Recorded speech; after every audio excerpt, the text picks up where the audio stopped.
I got a question relating to the information I did a video on yesterday about tuning, notch filters, etc. that I thought was such a good question. I thought I would answer it in public. The question was, would this apply to VTOL planes as well?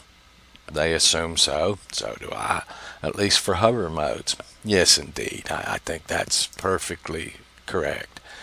In the T1 Ranger VTOL that Andy Piper and Painless 360 did together, they gave us 3 parameter files for different types of flight controllers that contained a lot of their information.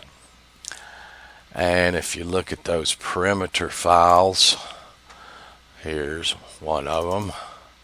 You can see here's they used notch filter 2 enabled, frequency of 42 on this one.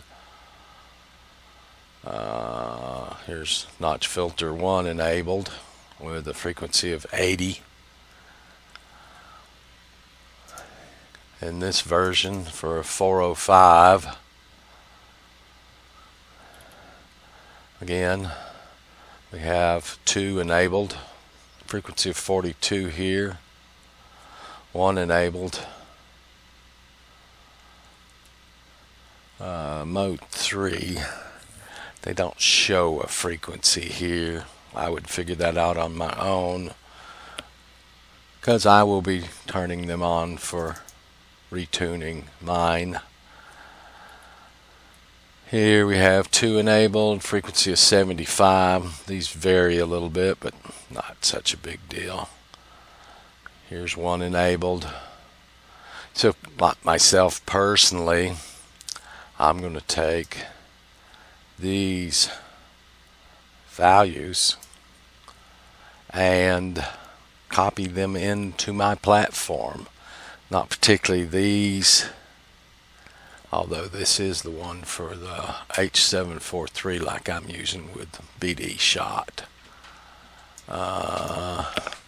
The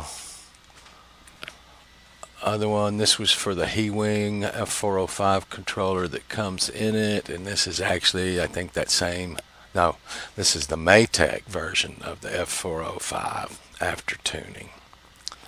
So I'll look at these and I'll take a kind of a conglomerate of those 3 suggestions, and I will take notch filtering into my VTOL when I get ready to retune it. I thought it was a very, very good question. That's why I thought answering it here in public would be best for all.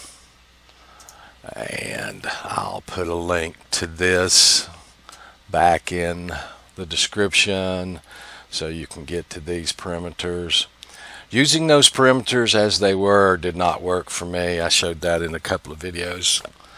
And they promised us a little more towards December. You can see that in this video and about this time period near the end, but we never did get that information. They went on to other things. I've done that too. I think I will do it in the future. It happens. So we're a little bit on our own there, and I am going to use the notch filtering and set it up for when I tune the T1 Ranger VTOL as a copter in my tuning, and I'm going to follow the tuning sheet from the other developer that I put out yesterday. Alright guys, thank you, and to that specific viewer, thank you very much for the question.